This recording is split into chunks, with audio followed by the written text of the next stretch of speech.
Hello everyone, my name is Thomas Presiche, and today I'm here to ask you a question.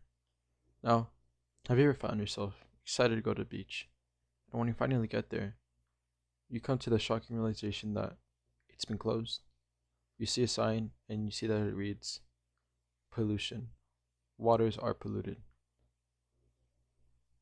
What a horrible sight. I've I've seen it firsthand myself and it's not nice. Which is why I'd like for you to listen to this.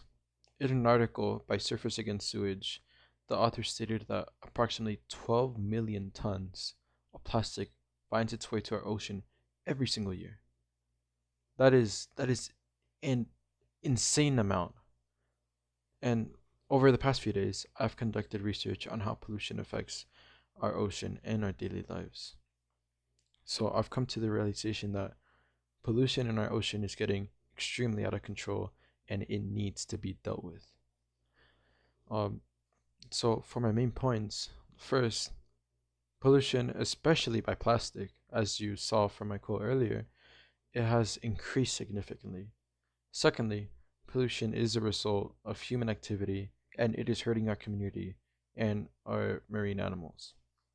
Now, third, you can do something about it. You can do something to minimize pollution.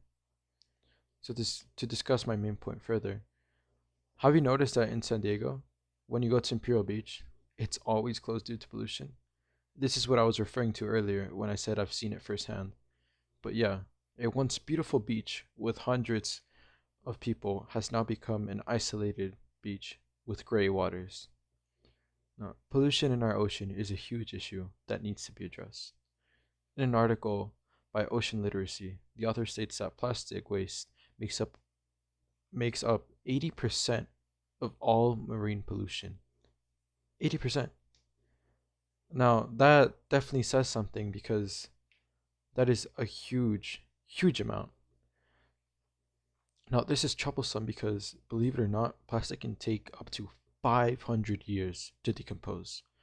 Furthermore, in an article from a website, conservation.org, it states that by the year 2050, ocean plastic is predicted to outweigh all of the ocean's fish.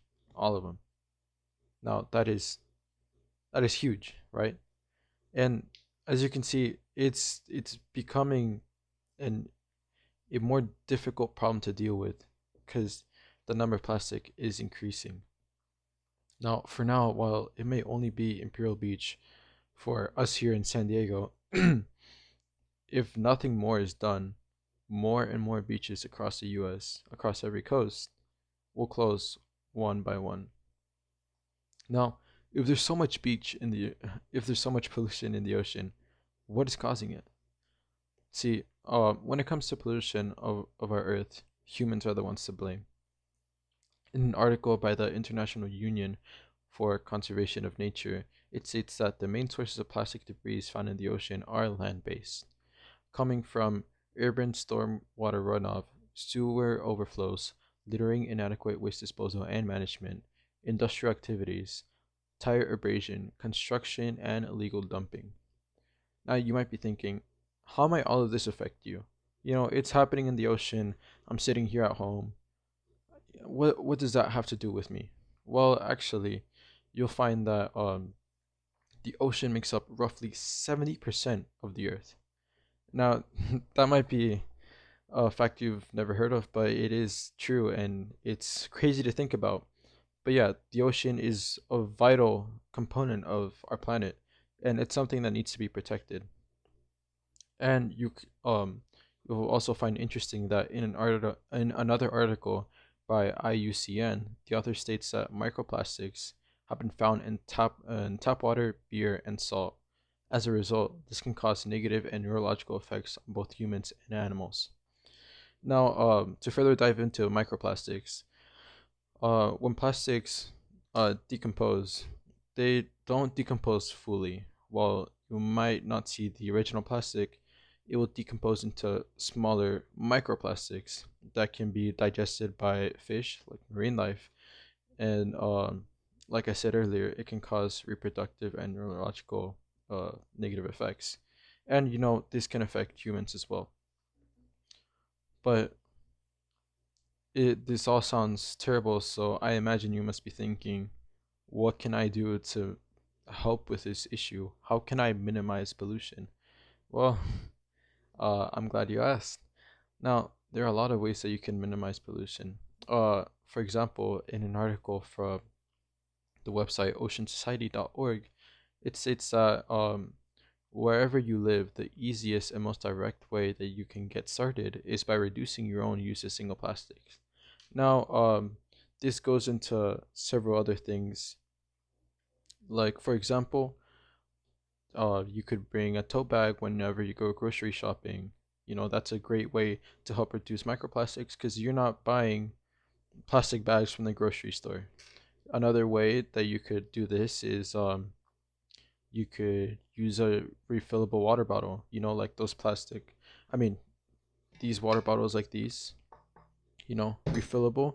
And I'm not using the store bought plastic ones that are commonly found to end up in the ocean. So that's a great way to help the earth. Furthermore, you could participate or you can organize local beach cleanups. Now, this can range from, you know, looking up your local beach and seeing what you can do, seeing if there's any organizations that are hosting any beach cleanups, or you can simply go to your beach yourself and bring a bag, bring something and pick up trash with, and you'll be doing a great act of service for our community and for our ocean. Now, in conclusion, pollution in the ocean continues to grow out of control. Plastic is the main culprit of pollution in our oceans. It has grown to the degree that we are being harmed due to our own carelessness. But we can do something to minimize plastic in our oceans. If we all do our part, we can save our planet and our oceans. So, I'll leave you with this. Next time you go to the beach and you see some plastic, you see some trash, anything, think of this video and think of the good you'll do by cleaning that up. Thank you.